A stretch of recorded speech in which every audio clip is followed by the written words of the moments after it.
Oh yeah, yeah. What's up, my dudes? This is the track review of Range of Snow. And you guys remember those old school songs, those rock songs like back in the early 2000s? Those all sounded identical. Be like, oh yeah, yeah, murder, hold on. Like, oh my god, dude, crack me up. But anyways, so this is on Reflex, and I swigged a half a bottle of NyQuil. Just kidding, like one little baby swig, and so I'm a little bit, let's just say, out of it today. But that NyQuil, dude, will knock you out. I've had some crazy dreams off of NyQuil before. I had one dream one time. It seriously felt like I actually died, and I like came back through my DNA back into my head. It was crazy. But NyQuil has a way of, like, if you're not used to really being in like super deep REM sleep, like you wake up quite a bit throughout the night and you drink NyQuil, well, it takes you to another level of dreamage when you are able to actually sleep without moving. It gets you like in way more of that paralyzed state, so you're not nowhere near as apt to move in the middle of the night, so you can actually stay into whatever dream you're in. But dreams are such a crazy thing, dude. But anyways, let me not get off on that track review. This is called Range of Snow, and it was supposed to be, I'm pretty sure it was like originally a different track, and then all the guy did was just went in there and added some like trees and different stuff, like maybe some extra decal. I'm not really sure what he did, but either way, yeah, not as much snow as I was expecting originally. I was kind of thinking, okay, if it's Range of Snow, then that means like you're going to be seeing snow everywhere, but that's actually not really the case. I mean, you can tell it's more that winter vibe, but I don't even know. It's just not, it's not like what a snowy track would look like. This is way more just like a standard, maybe like in a colder area of the world, but it's not like a snowy track, if that makes any sense. So, and as far as the Supercross tracks, sometimes they're really hard to review because Supercross tracks in general are just way more basic than a motocross track. I mean, and they're a lot more cookie cutter usually. So with like a Supercross track, most people don't just really break out of the box and try to do something totally different. They'll have a standard triple, they'll have a standard whoop section, they'll have a standard finish line, and then probably a standard rhythm section with maybe like some just smaller rhythm section jumps, maybe a tabletop on-off in there somewhere, but usually that's all they are, and then they're on a perfectly flat surface. So a lot of times with Supercross tracks, there's really just not much to say about them because they're usually so simple. Now, sometimes people really get into making them rough and ruddy and almost like a combination of motocross roughness but still on a Supercross track, and sometimes other people get to where the Supercross tracks actually have like really unique sections to them that you don't normally see, and they have maybe some elevation aspects to them as well. But for the most part, all your Supercross tracks out there are pretty standard. And what's funny about it is, like, if you go out there and try to make a crazy different track, like you try to, especially on MX Simulator or any of these games, I figure, if you try to go make something crazy different or something that is like, you know, not normally seen, people aren't used to hitting it, everybody wants to hate it because it just doesn't feel right. But that's how, you know, unless you want it to be cookie cutter, then it's not going to feel normal. It's not going to feel right. And a lot of times, especially with MX Simulator, if the track is too hard, then people hate it instantly. If there's some kind of, you know, difficult section, then people just don't like the track at all.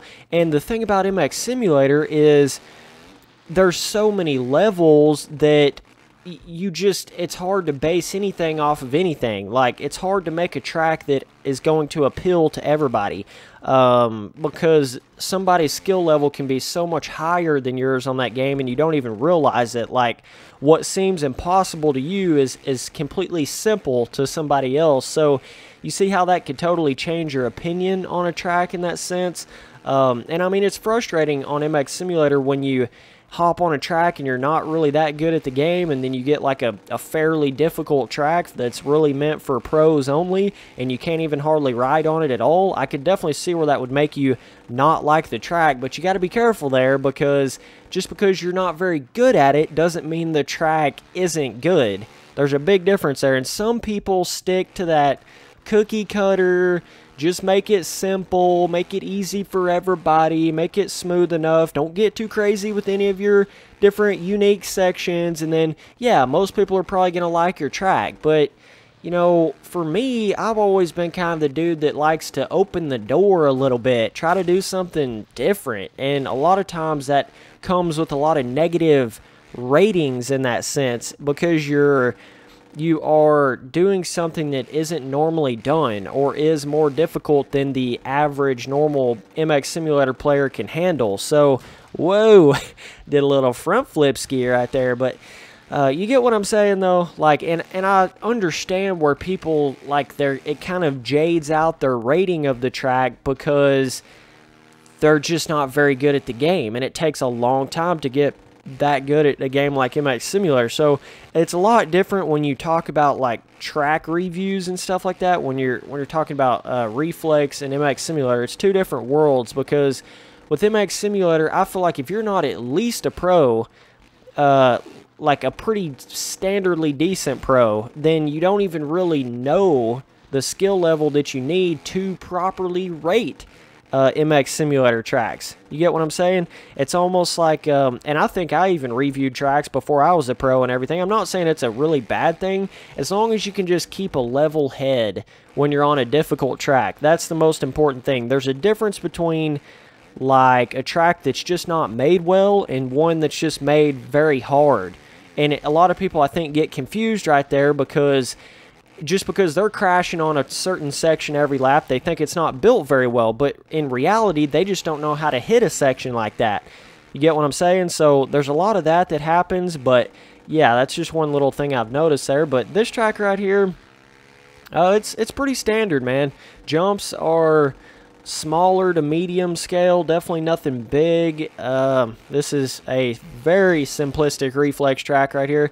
Some of the corners do have some different lines like that falling over the hay bale, and off the track, pretty simplistic, basic. It's all pretty much just that, yeah, somewhere in the middle range of a track. Some of these sections do have like insides and stuff like that, but definitely would have helped this track a lot to really have a snow effect to it in different areas. That would have helped a lot. And I don't know, like I said, this dude just went in here and I think like kind of amped up an older track or something like that. So I don't know what all he was actually capable of really doing with it. I'm not sure, but there is a little bit of a split lane section here, but yeah, just one of those tracks, not a lot of fun factor to it, just kind of in that standard medium fun range, maybe even a little bit on the not as fun range, because it's just like the sections are so simple.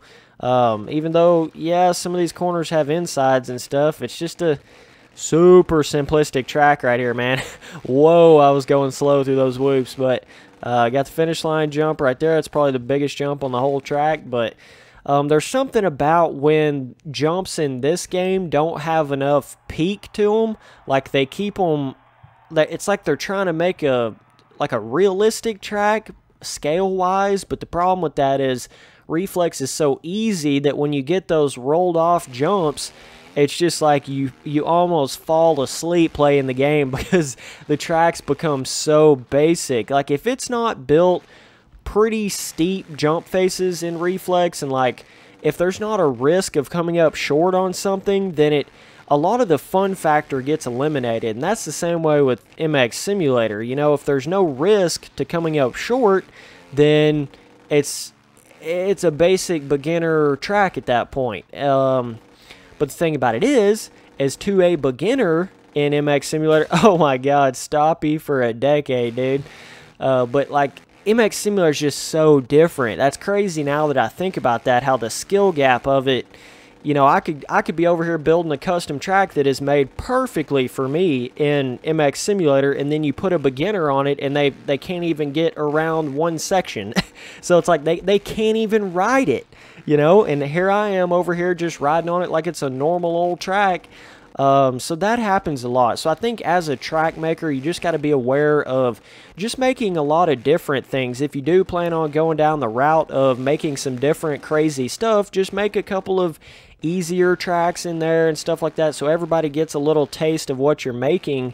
But that's the thing about it. Like, it's hard to make a beginner style track if you're not a beginner at MX Simulator, because it would be like so easy and boring to you. But the cool thing about Simulator though is it's so realistic. Even the most simplistic tracks still have a fun factor, whereas Reflex, if they're super simple, it just gets so arcadey at that point. It's just like, what is going on here, man? I mean, I think I could come up short on literally any jump on this track and completely survive. Like, I'm going to try to come up short on some jumps right here and see if I can do it. I think this is this is like a triple right here. Okay. Didn't see, it's just like you can't crash on this track right here. And, I don't know. There's just something about that where the risk factor has to be there in the track, or there's just not a lot of fun to it. That I've always kind of been that way with tracks, but I'll be like, I'm trying to come up perfectly short on that, and it doesn't even look like the dude hit hard at all. But with MX Simulator, it's very easy to make like one section that's way harder than the rest of the track because of the way the game is. So that's another thing. But yeah, I see so many track makers out there, and it's nothing against them, and I'm sure they get high ratings for it, but it's like they never break out of their comfort zone. They always make the cookie cutter. They know people are going to like it because it's basically medium difficulty catered towards every skill level. They know everybody's going to like it. You know, that's all they ever make. They make the same old smoothed off areas. They don't make it too rough. They don't make any crazy sections that might throw people off guard. They make everything so simplistic, and it's like, I don't know. I mean, some people may just love that, and that's fine and dandy and whatever, but I think it's important to always push custom tracks in a way. Like, you've got to make different stuff every once in a while. And it's the same way with YouTube, I think. Like, a lot of YouTubers out there, they are so cookie cutter. They don't even have an opinion about anything. They just sit there and do their videos, and they try not to offend anybody. They try not to say anything bad about any other person. They're like this Mr. No Emotion, just reading off of a piece of paper, and I fucking fall asleep listening to those dudes. Oh my God, it's like, get a little bit of emotion, man. And that's kind of the same difference with MX Simulator and Reflex custom tracks. It's like, put a little bit of emotion into it. Like, put a little something in there that nobody's ever seen before. Like, get out of that cookie cutter stage of a track. And if you do want to go on more of a cookie cutter style, at least like throw a different biome in there that nobody's ever seen before, or put like water sections or rain sections or something like that. And I know there's more fun in being able to hop on a track and just flow around it without crashing. I know that makes it a lot more fun, but it's just like, I don't know. There's just something about seeing tracks that really push the whole entire genre forward. It's like you're able to get more new things out of it than just the same old every day kind of style of a track. But this track right here is pretty simplistic, dude. I'm gonna give it a 4 overall. Whoa. I mean, it's an okay track as far as the on track and like rider ability of it. It's really not that bad. It's just so simplistic, so basic. There's just nothing to it, man. Yeah, I'm like still trying to come up short on some of this stuff, see if I can really crash on it, but and then all the corners are kind of the same exact corner. There is this one corner right here where it's kind of got a lower rut that goes down, but and it's nothing against you, dude. I'm giving your track a 4 overall, but don't take it the wrong way. I mean, it's just That's why I'm here rating tracks, man. They can't all be the best ever, you know. That's good to have a mixture of it, like have better tracks and not as good tracks, but it's all in what you think is good. I mean, what I think is good, somebody else can think is horrible, and what somebody else thinks is horrible, another person can think is the best track ever. It's just all your own opinion about it. Don't just listen to other people's opinions and try to bandwagon on the winning team. You got to just get your own opinion about it. That's such an important thing these days. Everybody is just, and I see it day in and day out. People don't want the hate, so they sacrifice anything to stay away from it. They're not even their self. They won't even say what they mean. They won't even voice real opinions. It's like they have this super mind block that makes them to where they just don't want to offend anybody, so might as well just talk like this right here and have no emotion about anyone, and I'm just talking about my own self, and I don't care about the rest of the world at all, and I know I'm putting you to sleep, but at least I'm not offending anybody, and maybe I will gain subscribers instead of losing them, but my channel's never actually going to get that big, though, because I don't show any emotion, but I don't even realize that because I'm so stuck in my own world of worried about no hate that I think I can just do this forever. You get what I'm saying? It's like, oh my God, put a little emotion, get a little punch to it, bro. I don't know. That's one of the most annoying things I see out there nowadays. It's okay to be a nice person and a positive person, but be yourself. It's so easy to tell people that are not being themselves.